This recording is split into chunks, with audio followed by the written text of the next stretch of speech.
के पुराने साथी आदरणीय बीएम कामले साहब और नागपुर से ही चल के आए आदरणीय एमटी बोरकर साहब, जनाब खादिम अब्बास साहब और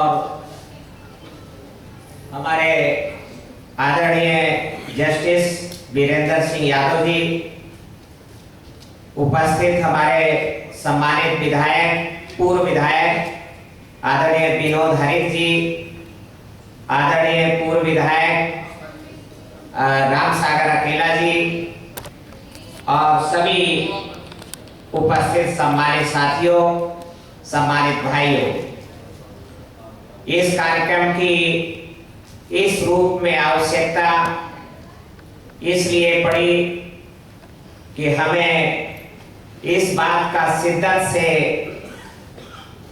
अंतर से अनुभूति है कि हम लोग जो इस देश के जातियों में तोड़े गए लोग हैं, उनको जोड़ने का काम सामाजिक परिवर्तन आंदोलन के महान पुरुषों ने किया है।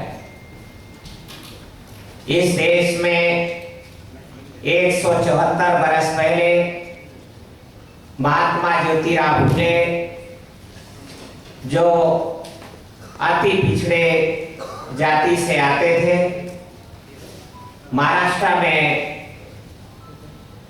पढ़ाई के लिए पहला प्रयास किया। उन्होंने अपनी पत्नी माता सावित्रीबाई फुले को पढ़ाया और उससे कहा, तुम लड़कियों को पढ़ाओ, मैं लड़कों को पढ़ाता हूं। अंग्रेज का राज था तो ज्योतिराव फुले पढ़ाई लिखाई की शुरुआत करने में कामयाब हुए। राम राज होता तो शायद संभोग की तरीके से गर्दन काट दी जाती। ये अवसर उनको नहीं मिल पाता। छत्रपति साहू महाराजा कोलम नरेश ने उस मुहिम को आगे बढ़ाया। पेरियार बी रामास्वामी नायकर ने उस मुहिम को पूरे दक्षिण भारत में कन्याकुमारी तक फैलाने का काम किया। आदरणीय नारायण गुरु जी ने उस आंदोलन को गहराई तक और गहरे अर्थों में जन जन तक फैलाने का काम किया और इस समग्र मुहिम को यूनाइट करते हुए परम पूज्य बाबा साहब अम्बेडकर ने उसको एक सूत्र में पिरोकर और राष्ट्रव्यापी आंदोलन बनाने की कोशिश करते हुए हम देखते हैं। मानवर काशीराम साहब ने इसको और गहरे अर्थों में विस्तार देने का और जन जन तक फैलाने का मेरी आज भी बहुत सारे पत्रकारों से, मीडिया बंधुओं से, लेखकों से, सामाजिक और राजनीतिक विश्लेषकों से बात होती है तो ये बात स्पष्ट रूप से स्वीकार की जाती है कि गली कूचे का, गांव गली का जितना विराट जनाधार, राष्ट्रव्यापी जनाधार मानवर काशीराम जी ने बनाया, भारत में कोई दूसरा नेता इतना बड़ा गली कूचे का जनाधार नहीं बना सका। हाँ, मीडिया के प्रोजेक्टर लीडर हुए हैं और भी दूसरे तरीके से प्रपोज किए गए लीडर हुए हैं, पर निर्धनों की ताकत के बल पर अपने पैरों पर खड़े होकर और गांव गली कूचे तक पूरी जिंदगी इसके लिए और मरते दम तक जब उनको ब्रेन स्ट्रोक पड़ा तो उस दिन भी वो गोदावरी जिले में सभा को संबोधित कर रहे थे। तो इसलिए हमारी ऐसी मान्यता है, दृढ़ विश्वास है कि इन महापुरुषों ने जो हमें रास्ता दिया है, महापुरुष बहुत भी हुए हैं, उनके प्रति भी हमारा श्रद्धा है, सम्मान है, आदर है, कोई ज्ञान के क्षेत्र में, विज्ञान के क्षेत्र में, कोई वीरता के क्षेत्र में। पर जो मूल समस्या है इस देश में वर्ण व्यवस्था की, मनुविधान के द्वारा संचालित सामाजिक व्यवस्था जो गैर बराबरी के आधार पर शोषण और जुल्म पर खड़ी है, उसमें बदलाव लाने के लिए हमारी पुकार है, मन से पुकार उठती है। इसलिए इन महापुरुषों की मूवमेंट को पुनर्जीवित किया जाए, ऐसा हमारा दृढ़ता के साथ मानना है। क्योंकि लोकतंत्र तो 8 नवंबर 1930 को प्रथम गोलमेज सम्मेलन लंदन में ही प्रस्तावित कर दिया गया बाबा साहब अम्बेडकर के द्वारा, और अंग्रेजों ने उस पर सहमति व्यक्त किया। और 1932 के कम्युनल अवार्ड में उसकी उद्घोषणा भी हमें नजर आती है। 1935 के सेकेंड इंडिया एक्ट में एक विधिवत तरीके से भारत में लोकतंत्र को विधि मान्यता मिली, स्वीकार्यता मिली, कानूनी दर्जा मिला। 1936 में प्रथम आम चुनाव हो गए। पर उसके बाद बाबा साहब अम्बेडकर ने जिस तरीके से 15 लोग खड़े किए, 13 लोग जीत गए इंडिपेंडेंट लेबर पार्टी के माध्यम से, तो इस देश का जो अल्पजन प्रबुद्ध समाज है, जो शोषक भी है, हमारी समस्या का मूल कारण भी है, उनके कान खड़े हो जाना, उनके पिड़ुरिया कांप जाना, ये स्वाभाविक ही था। और लिहाजा पूरा लोकतंत्र धनतंत्र में बदलने की प्रक्रिया हम देखते हैं कि 1940 के बाद ही प्रारंभ कर दी गई। वोटों की बिकवाली एक तरकीब निकाली गई कि अगर वोट बेचने को लोग तैयार हो जाएं तो चुनाव फिर वोटों से नहीं होगा, नोटों से हो जाएगा। अगर चुनाव वोटों से होता है तो वो जीतेंगे जिनके पास वोट ज्यादा है, जिनके पास जन समर्थन ज्यादा है। पर अगर चुनाव नोटों से होगा तो वो निश्चित रूप से जीतेंगे जिनके पास नोट ज्यादा है। तो हमारे आपके पास क्या ज्यादा है, वोट या नोट? हमारे पास वोट ज्यादा है। नहीं, कुछ भाई कह रहे हैं नहीं नोट ज्यादा है। कितने लोग कह रहे हैं कि नहीं नोट ज्यादा है हमारे पास? कोई साथी नहीं, डरने की बात नहीं है। कोई यदा कदा हो तो कहें कि नहीं हमारे पास नोट ज्यादा है, हाथ उठाएं। कोई नहीं है जो ये कह सके मजबूती से कि हम नोटों की लड़ाई में हम अल्पजनों को पराजित कर देंगे। आदरणीय जस्टिस साहब के शब्दों में कुलीन तंत्र को पराजित कर देंगे नोट से। कोई ऐसा दावा करता हुआ मुझे आज तक नहीं मिला। पर हम वोटों से पराजित कर देंगे तो न केवल दावा है बल्कि ये कथार्थ भी हुआ है, ये करके भी दिखाया गया है। इसलिए हमें मानवर काशीराम साहब जो चुनाव का पूरा नजरिया 1942 के बाद वोटों की बिकवाली शुरू हुई, जनता को सिखाया गया। और ये इसलिए हो सका कि मेरे भोले भाले समाज को वोटों की कीमत का ज्ञान ही नहीं था। तो वोटों की कीमत का ज्ञान न होने के कारण और ये बिकवाली प्रारंभ हो सकी और ये परवान चढ़ सकी। वोट बिकने लगा तो चुनाव वोटों की बजाय नोटों से होने लगा। तो स्वयं बाबा साहब अम्बेडकर जो लोकतंत्र के प्रणेता हैं, लोकतंत्र के शिल्पी हैं, लोकतंत्र को भारत में स्थापित करने वाले हैं, वो तक आगे कोई चुनाव नहीं जीत सके। वो पराजित होते रहे। हमारे बंगाल से चल के आए हैं तो बंगाल के खुल्ला जैसोर के लोगों ने उनको निमंत्रित किया 1946 में, जोगेनाथ मंडल साहब ने कि आपको बंबई के लोग हरा दिए। हम उम्मीद करते थे कि आप जीत के आएंगे और संविधान सभा में हमारे लिए विधान की रचना करेंगे। तो हम जीते हैं, पर हम वो नहीं कर सकते जो आप कर सकते हैं। इसलिए जोगेनाथ मंडल जी ने बहुत, हम उनके कृतज्ञ हैं।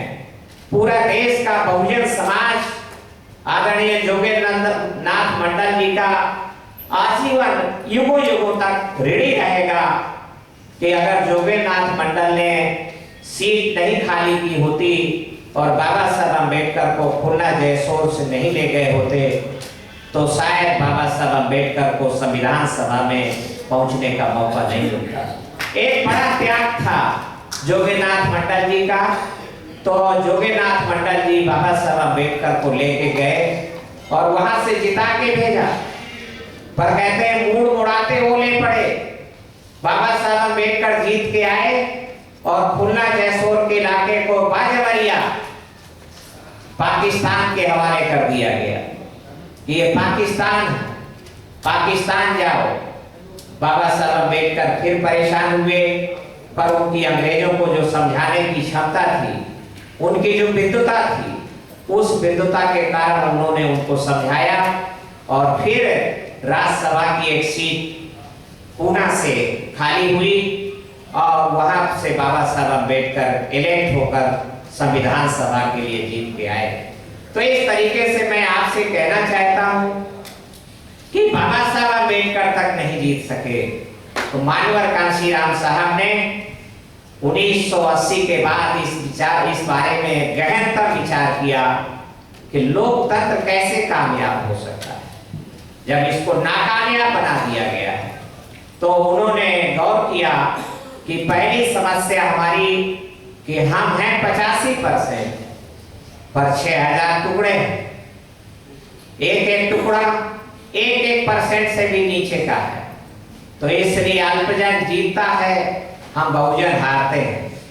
तो अगर इन टुकड़ों को इकट्ठा कर दिया जाए तो फिर हमारी पराजय विजय में बदल सकती है।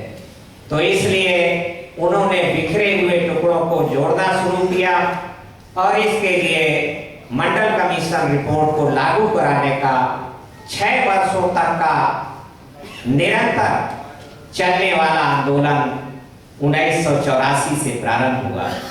1984 में मंडल रिपोर्ट लागू करो वरना कुर्सी खाली करो, पिछड़े वर्गों को आंदोलन देना होगा।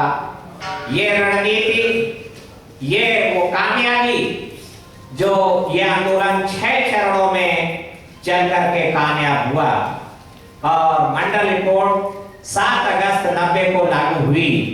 तो उसमें बड़े पैमाने पर, मैं यहाँ पर हमारे पिछड़े वर्ग के भाई काफी संख्या में आए हैं, उनका हम स्वागत करते हैं।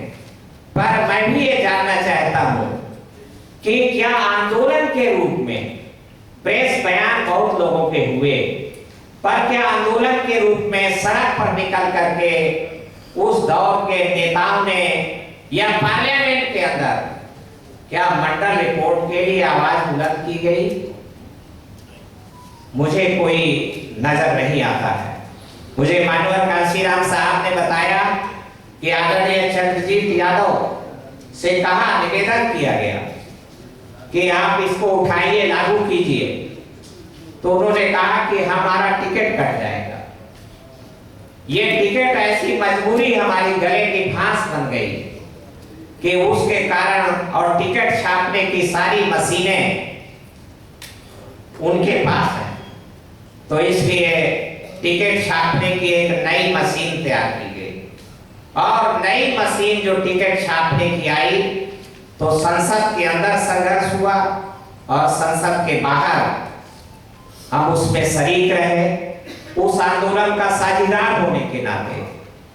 तो प्रथम चरण में आरक्षण समर्थक संगोष्ठियां, दूसरे चरण में आरक्षण समर्थक साइकिल रैलियां, तीसरे चरण में आरक्षण समर्थक क्षेत्रीय सम्मेलन, 52,000 की रैली, 52,000 की थैली, और उसके बाद यह संसद के अंदर जो बहुजन समाज पार्टी के टिकट पर सांसद जीते, तो मानवर काशीराम जी के निर्देश पर वो वहां पर मुंह खोला और 14 अप्रैल 90 से 31 मई 90 तक 48 दिन का लगातार चलने वाला जेल भरो आंदोलन,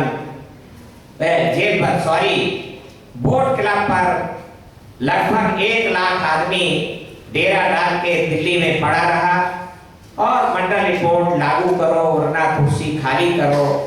हम सुनी सुनाई पढ़ी लिखी बात नहीं, हम साझीदार होने के नाते मैं गवाही देता हूं कि उस आंदोलन में हमारे आदरणीय लालमणि प्रसाद जी पूर्व सांसद पहुंचे हैं और मैं उनसे विनती करूंगा, वो बहुजन सेवा पार्टी के राष्ट्रीय अध्यक्ष भी हैं, तो आए और स्थान भी ग्रहण करें। काफी मैं ध्यान नहीं दे पाया, उनका ताली बजा के हम लोग स्वागत करते हैं। तो इस तरीके से ये बात बहुजन बनी।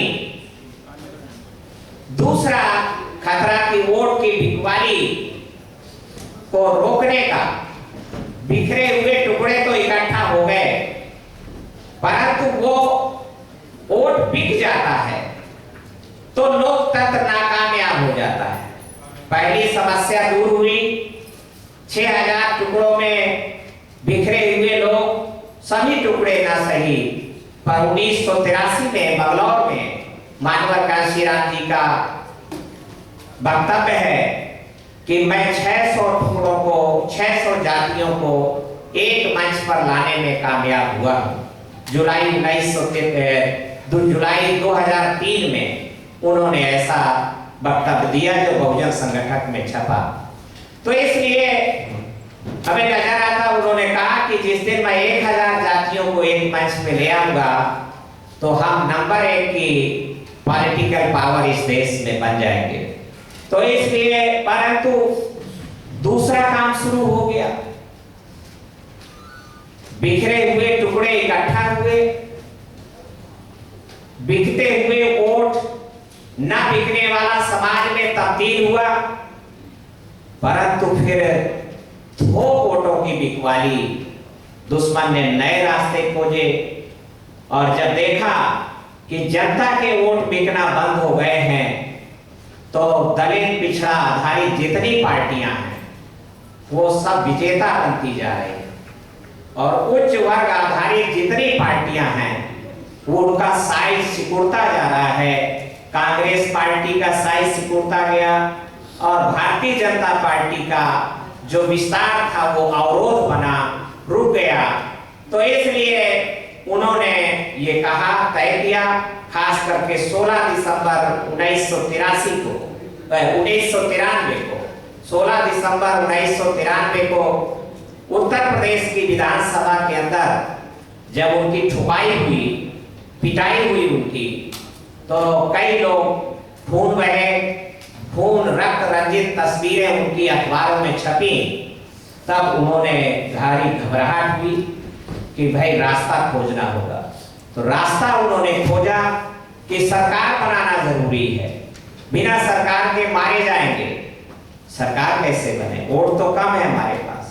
तो उन्होंने तय किया कि चुनाव अगर पुनः नोटों से हो तो फिर हम विजेता हो सकते हैं। तो उन्होंने तय किया कि जनता वोट बेचने को तैयार नहीं है। ऐसा तैयारी की गई है कि जनता नहीं वोट बेचेगी, पर इकट्ठा है वोट, इकट्ठा हुआ वोट बिकवाया जा सकता है। इकट्ठा हुए वोट बिकवाने के लिए इनफिल्ट्रेशन करना होगा, घुसपैठ करनी होगी। घुसपैठ हुई और घुसपैठ के बाद फिर इकट्ठा वोट बिकना चालू हुआ, तो आपके जीतने का ग्राफ घटने लगा, घटने लगा, घटने लगा।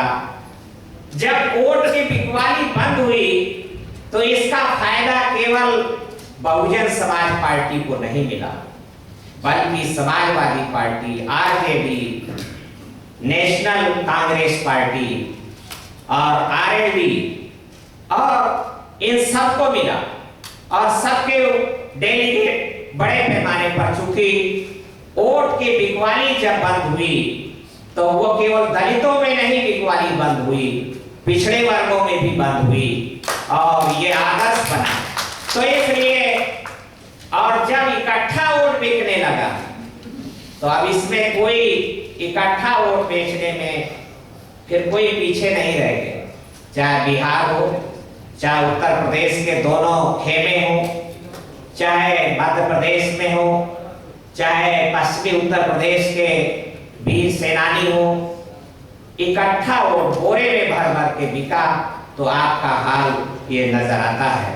इसलिए इकट्ठा वोट को अगर बिकवाली रोक ले, 2018 में हम लोगों ने इस बात की तैयारी के लिए अपील करना शुरू किया तो आप प्रधानमंत्री बन सकते हैं 2019 में, पर इकट्ठा वोट तो बिकना बंद नहीं हुआ, परिणाम पुनः आपके सामने।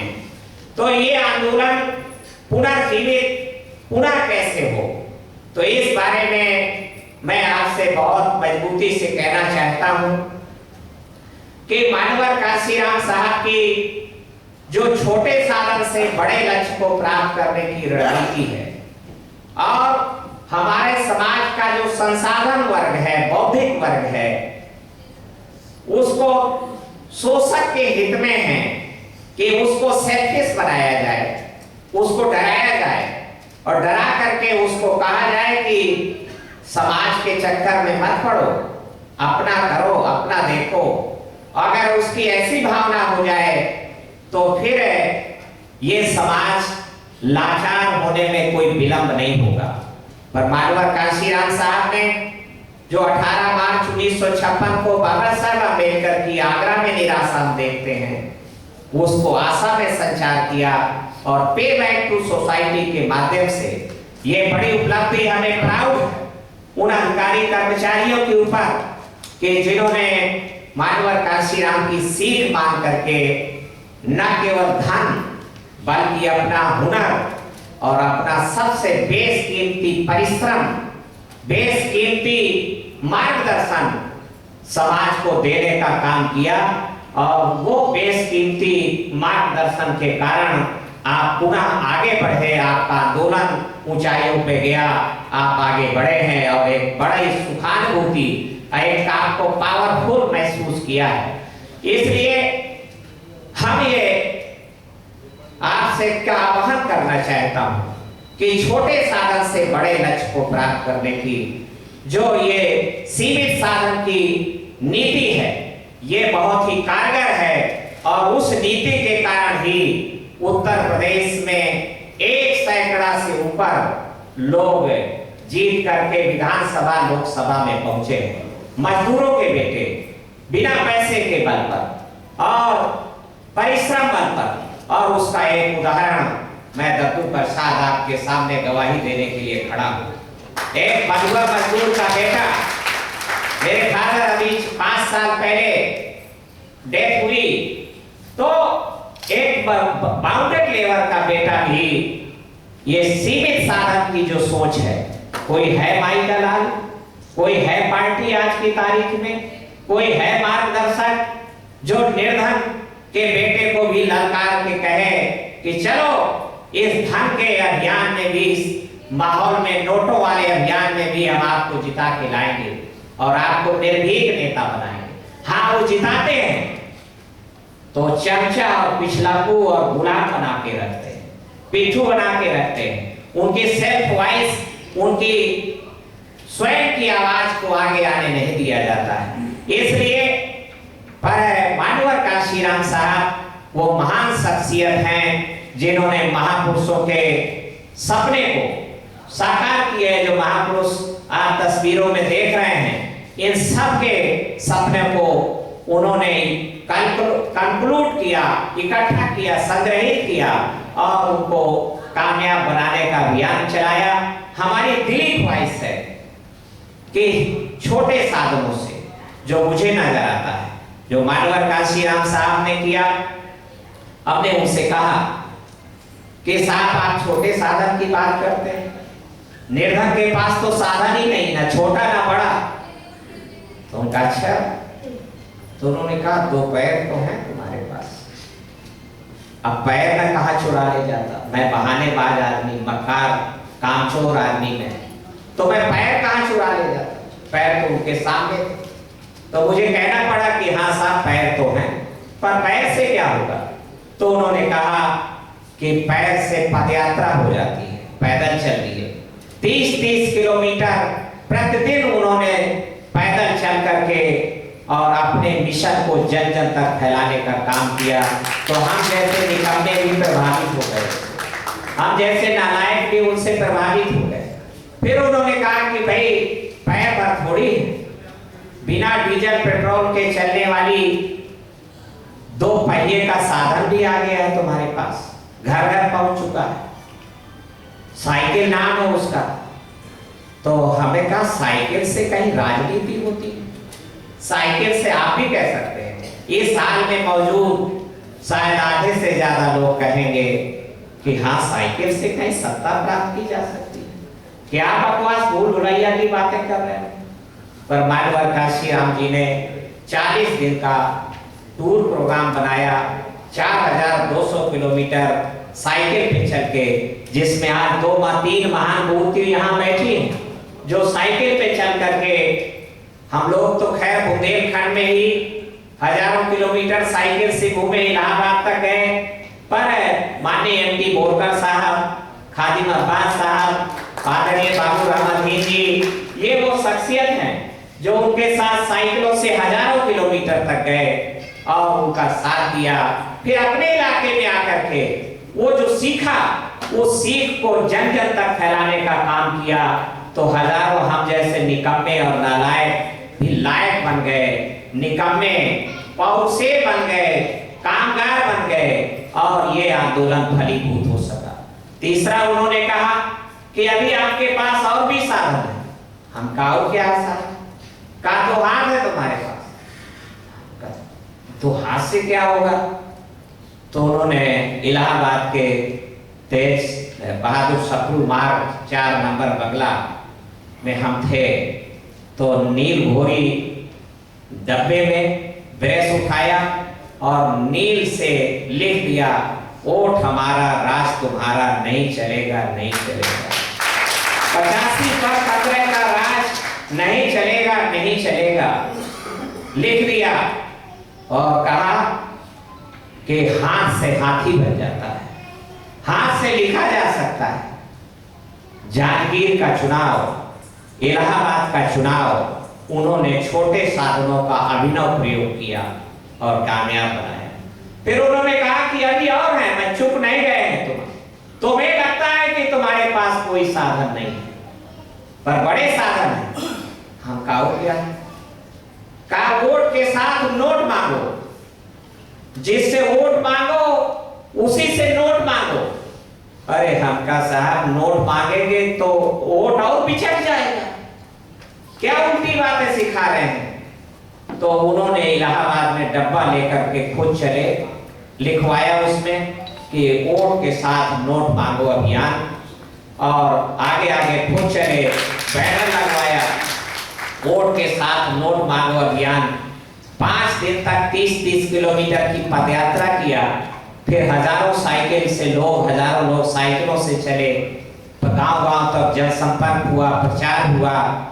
तो बीपी सिंह जैसे महान शख्सियत को भी, जो हेलीकॉप्टर से चुनाव प्रचार कर रहे थे, लज्जा महसूस हुई। उन्होंने ऐलान किया, प्रेस कॉन्फ्रेंस किया कि मैं अब आगे का चुनाव अभियान हेलीकॉप्टर से नहीं 2 पहिया वाहन से करूंगा। बेचारे राजा आदमी थे, साइकिल चलाना जानते नहीं थे, तो आगे का चुनाव अभियान उन्होंने मोटरसाइकिल से कैंपेन किया। तो बड़ी शख्सियतें भी झुकाई जा सकती हैं, सच्चाई के रास्ते पर लाई जा सकती है। इसलिए हम ये प्रत्यक्षदर्शी हैं इसके।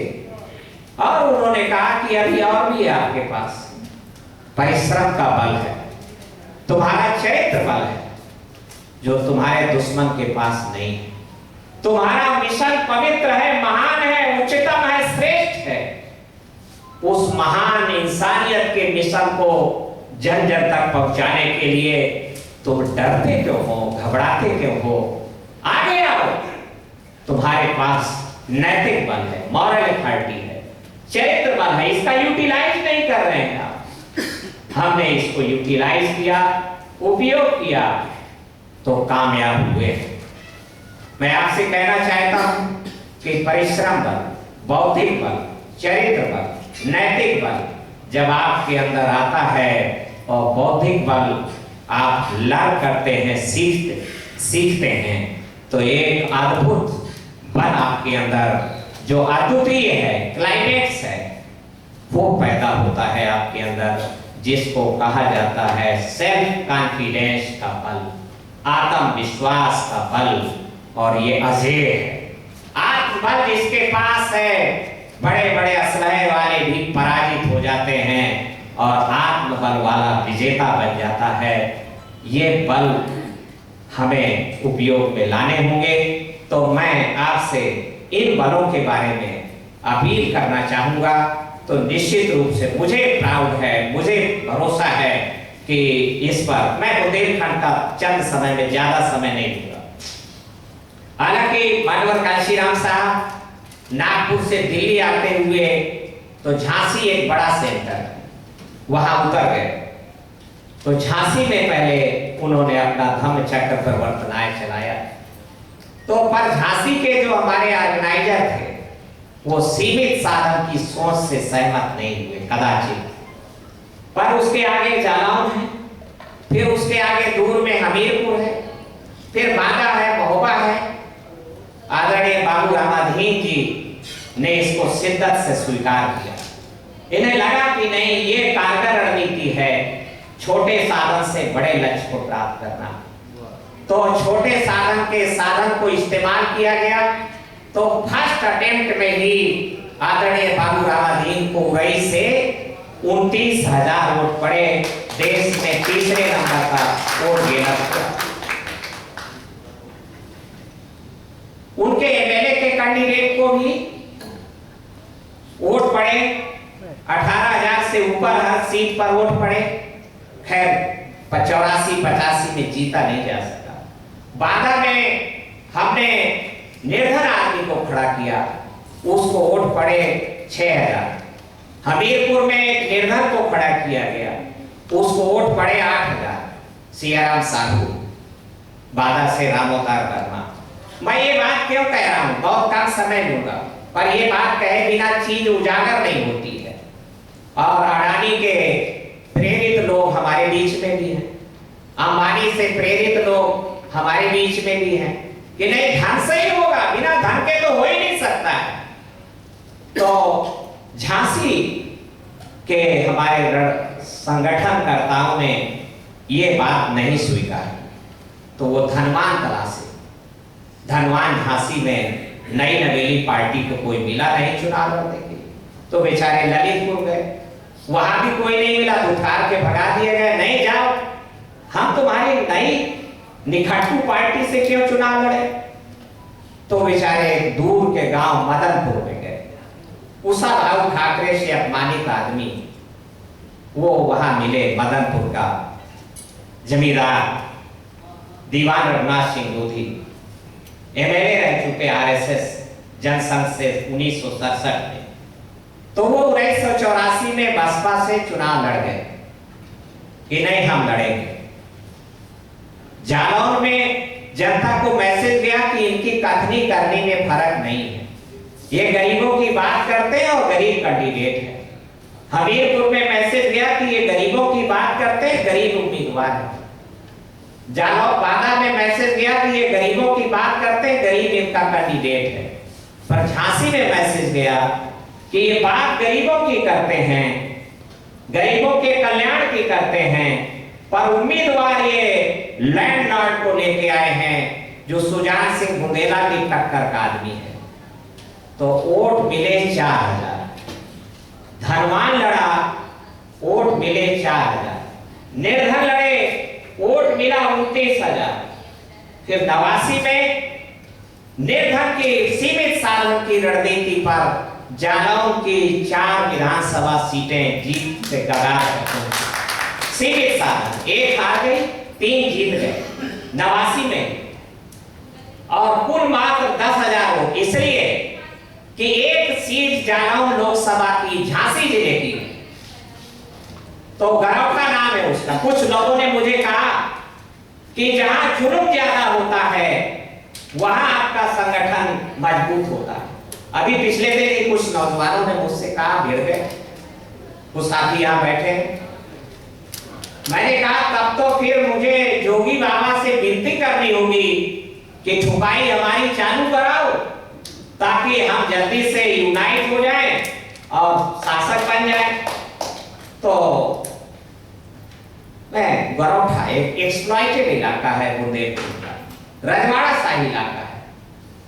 अगर ये बात सही होती तो वहां तो हमारा संगठन बहुत मजबूत होना चाहिए था, पर वहां 40,000 वोटों से लूजर हो गए आदरणीय बाबूलाल जी। यहाँ जालौन में 25,000 की बढ़त बना के गए और 40,000 वोटों से लूजर हो गए। ये बात कितनी घर कर गई है आपके मन में, ये जालिम का धर्मानों का प्रचार इतना आपके अंतस में घुस गया है कि मुझे बड़ा जोर लगाना पड़ रहा है इसको निकालने के लिए। इसलिए मैं समय लेकर आपसे बात कर रहा हूं। वो गरौठा के कमजोरी के कारण, जुर्म से प्रभावित इलाका, रजवाड़ा शाही का इलाका के कारण हम जालौन लोकसभा हार गए, पर 3 विधायक जीत गए। चौथा 4,000 वोट से हारा, केवल काल्पी की सीट। 91 आए तो बांदा से विधायक जीत के आ गए, 3 हमीरपुर से आ गए और जालौन से जीत के आ गए। झांसी ललितपुर जिसने कहा कि नहीं धनवान ही जीतेगा, नहीं जीता एक भी। फिर 93 में गठबंधन हो गया, बड़ा मजबूत गठबंधन, तो जालौन की सभी सीटें जीत गई, हमीरपुर की सीटें जीत गई, बांदा की जीत गई, झांसी ललितपुर एक भी नहीं जीता। ना केवल बसपा बल्कि सपा भी नहीं जीती, क्योंकि धनवान की सोच थी। इसलिए मैं आपसे कहना चाहता हूं मेरे बहुजन भाइयों, धनवानों के धन का सहारा लेकर, धनवानों के बल पर, धनवानों को जिताकर, धनवानों को परास्त करके जो भी हुकूमत बनेगी वो धनवानों के ही काम आएगी, निर्धनों के काम नहीं आएगी। इसलिए मानव काशी राम जी ने हमें रास्ता दिया कि निर्धनों की छोटे साधनों का बड़े पैमाने पर इस्तेमाल, निर्धन की साइकिल, निर्धन के वोट के साथ नोट मांगो अभियान, निर्धन की वॉल राइटिंग, निर्धन का परिश्रम बल, निर्धन का चरित्र बल, निर्धन का नैतिक बल, निर्धन का अपना आत्मविश्वास को साथ लेकर के जो भी हम छोटी सी पावर बनाएंगे, अनिवार्य रूप से वो निर्धनों के ही काम आएगी, सामाजिक बदलाव के काम आएगी, धनवानों के काम नहीं आएगी। 1993, 95, 97 की हनक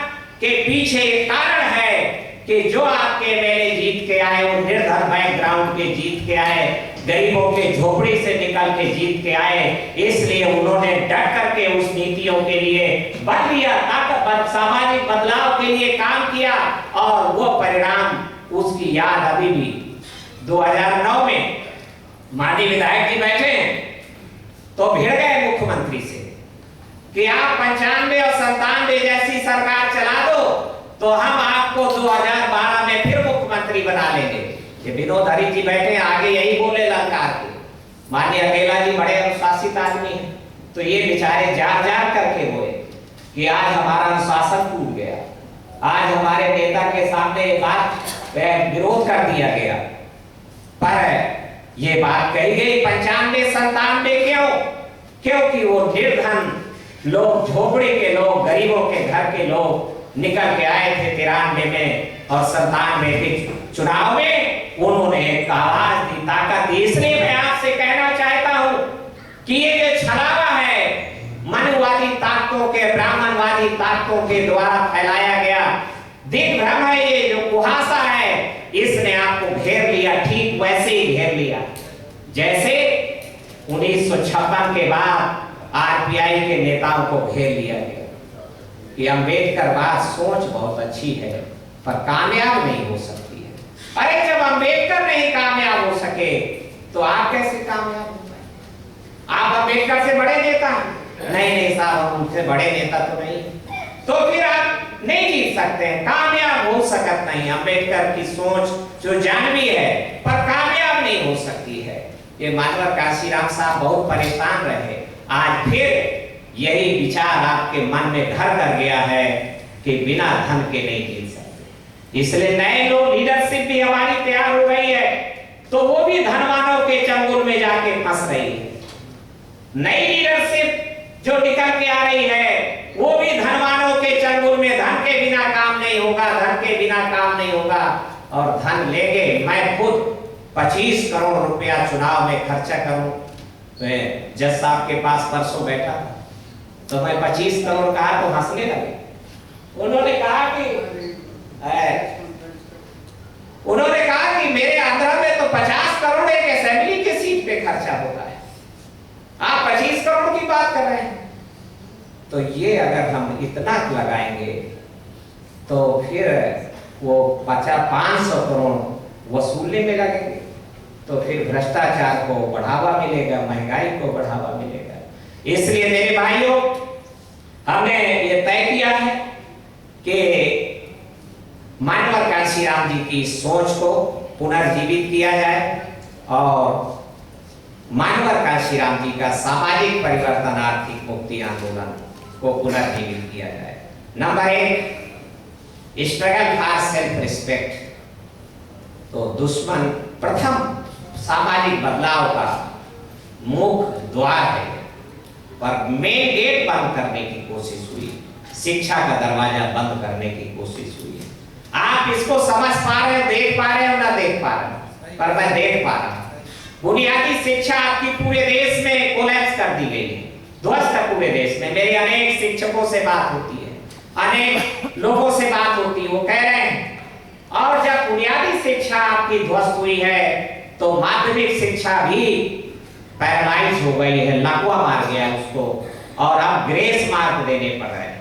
क्या कारण है? मानव संसाधन विकास मंत्रालय को ऑर्डर जारी करना पड़ा प्रत्येक स्कूल के अध्यापक के पास कि कक्षा 1 से लेकर 8वीं तक किसी को भी फेल ना किया जाए, कक्षोन्नति दे दी जाए, बिना परीक्षा के पास कर दिया जाए, परीक्षा में फेल भी हो जाए तो भी कक्षोन्नति दे दी जाए। जबकि आप यहाँ जो हाल में बैठे हैं, अधिकांश लोग प्राइमरी का बोर्ड और मिडिल का बोर्ड पास करके आए हैं आप, पर आज तो वो सब खत्म है। इसलिए बुनियादी शिक्षा मिड डे मील के बहाने से ध्वस्त कर दी गई है। परीक्षा अपने बच्चों के लिए, वो शिक्षा के लिए नए स्कूल खोल दिए, Jawahar Navodaya Vidyalaya, convent school, public school, Montessori school, केंद्रीय विद्यालय खुल गए हैं। तो संविधान के अनुच्छेद 21 का फंडामेंटल राइट, मूल अधिकार, बाबा साहब अम्बेडकर ने लिखा, मेरे हौसले को बढ़ाया। उसमें मुझे पढ़ने को मिला कि 6 साल से 14 साल तक की उम्र के सभी बालकों को निःशुल्क, अनिवार्य और एक समान शिक्षा देने का प्रबंध सरकार करे। पर सरकार ने तो स्वयं, जिन लोगों ने मनुस्मृति के द्वारा हमें पढ़ाई से रोका, उनकी औलादें हमें कैसे पढ़ने देगी? जबकि पढ़ाई स्वाभिमान का, आजादी का द्वार है। शिक्षा का मेन गेट बंद करने की कोशिश हुई है। इसलिए जब हमने देखा कि परीक्षा एक समान है तो शिक्षा भी एक समान होनी चाहिए। जब अमीर का बच्चा उसको क्वालिफाई कर जाता है, सारे उसमें वो आगे बढ़ जाते हैं, गरीब का बच्चा रह जाता है। तो जब परीक्षा देश में एक समान है तो बाबा साहब अम्बेडकर ने कहा कि 14 साल तक संविधान में लिखा कि शिक्षा भी एक समान हो, तो आवाज आएगी वन नेशन वन एजुकेशन। अफसर हो या मजदूर किसान, सबकी शिक्षा हो एक समान। और गरीबों की पढ़ाई के लिए अगर आप नहीं लड़ सकते हैं तो गरीब आपको प्रधानी का, जिला पंचायत का, विधायक का चुनाव क्यों जिताए? गरीब आपके लिए क्यों काम करे? जब आप धन्ना सेठों के रास्ते पर चलने वाले लोग, आप गरीब की पढ़ाई के लिए भी संघर्ष करने के लिए मन नहीं बनाते हैं। इसलिए हमें लड़ना होगा। सामाजिक परिवर्तन मिशन ने प्रमुख एजेंडा तय किया है कि इसको आपके सहयोग से, आपकी मदद से हम गांव गली का आंदोलन बनाने की कोशिश करें और इसमें बड़े बड़े आंदोलन चलाएं। जाति आधारित जनगणना प्रमुख मुद्दा है हमारे। जब सबकी जाति आधारित जनगणना हो रही है, हिंदुओं की, सिखों की, मुस्लिम की, जैन की, बुद्धिस्ट की, पारसी की जनगणना धर्मानुसार हो रही है, अनुसूचित जातियों की जनगणना हो रही है, तो फिर हमारी पिछड़े वर्गों की जाति आधारित जनगणना क्यों नहीं? तो संसद के अंदर भी इस मुद्दे को उठाया गया है और संसद के बाहर भी कल ही जंतर मंतर पे एसआरए के तत्वाधान में, जिसमें सामाजिक परिवर्तन मिशन भी शामिल था, तो इस मुद्दे को बल दिया गया है कि जाति आधारित जनगणना हमारी आवश्यकता है। जब पिछड़ों की गिनती नहीं होगी तो उनकी नीतियों को कैसे, उनके लिए योजनाएं कैसे बनेगी, उनका आरक्षण का हिस्सा कैसे निर्धारित होगा। इसलिए मंडल कमीशन रिपोर्ट ने कतई नहीं कहा कि 27% आरक्षण दिया जाए। तो जाति आधारित जनगणना हमारी प्रमुख ये मुद्दा है।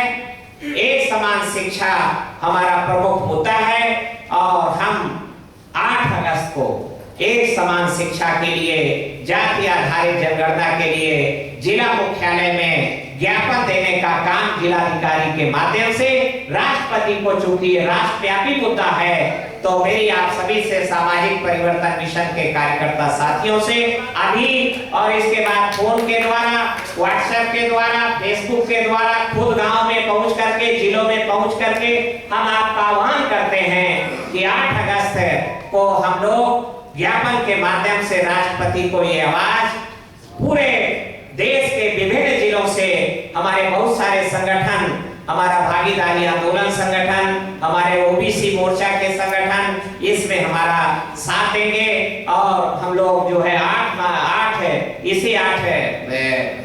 अगस्त को 7 अगस्त 90 को मंडल रिपोर्ट लागू हुई। मानवर काशीराम जी के संघर्षों के कारण, मानवर काशीराम जी के आंदोलन के कारण और मंडल रिपोर्ट के पक्ष में जो व्यापक सड़कों पर आंदोलन चला है, मुझे प्राउड है, गर्व है कि इसमें दलितों की बड़ी भारी भागीदारी मंडल रिपोर्ट को लागू कराने में रही।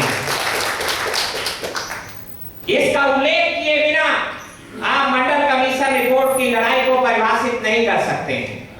ये इसलिए बड़ी लड़ाई दलितों ने, जो ऑडियंस होती थी, जो जनसभाएं होती थी, जो रैलियां होती थी, जो धरने हुए वोट क्लब पर, उसमें 60% तक हिस्सेदारी दलितों की हाजिरी मानवर काशीराम जी के आह्वान के कारण रही, मुस्लिम की भी रही, पिछड़े वर्गों की भी रही, पर लगभग मेरा मोटा अनुमान है कि 60% तक हिस्सेदारी दलितों की थी।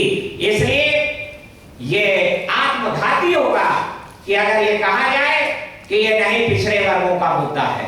मंडल रिपोर्ट को मुद्दा ये दलितों का भी मुद्दा है, ये मुसलमानों का भी मुद्दा है, जाति आधारित जनगणना ये दलितों का भी मुद्दा है, पिछड़े वर्गों का भी मुद्दा है और मुस्लिम का भी मुद्दा है। इसलिए हम पूरा इसका समर्थन करते हैं। तो 7 अगस्त को संडे पड़ रहा है, तो संडे को ज्ञापन नहीं दिया जा सकता है, तो 8 अगस्त को सोमवार के दिन सामाजिक परिवर्तन मिशन की तरफ से प्रत्येक जिला मुख्यालय पर ज्ञापन देकर के, और इसके आगे हमें अब सड़कों पर उतरना होगा, धरना प्रदर्शन लगाना होगा, साइकिल मार्च करने होंगे।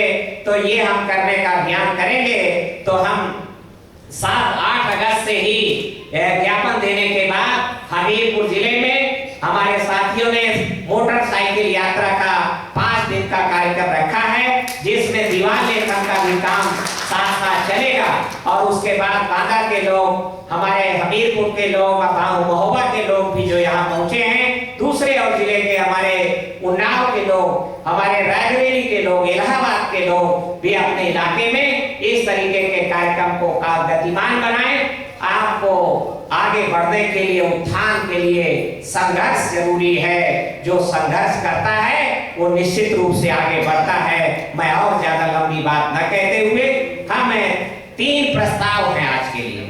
एक प्रस्ताव है कि आरक्षण की सीमा 120 वर्ष पूरे हो चुके। आज 120 साल में जो साहू महाराजा ने 50% आरक्षण लागू किया, किया, वो वहीं का वहीं हम खड़े हैं, उससे कतई आगे नहीं बढ़े बल्कि पीछे गए हैं।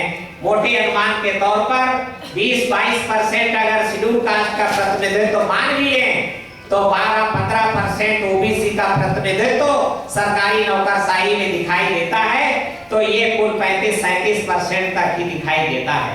इसलिए जिसकी जितनी संख्या भारी उसकी उतनी हिस्सेदारी को राष्ट्रपति मंजूर करें और पिछड़े वर्गों का आरक्षण जो है उनकी जनसंख्या के अनुपात में बढ़ाया जाए और ये आरक्षण का दायरा जब 85-90% हमारी आबादी है तो उसके क्रम में जब तमिलनाडु में हो सकता है तो उत्तर भारत में ये क्यों नहीं हो सकता है, इसके लिए हमें लड़ना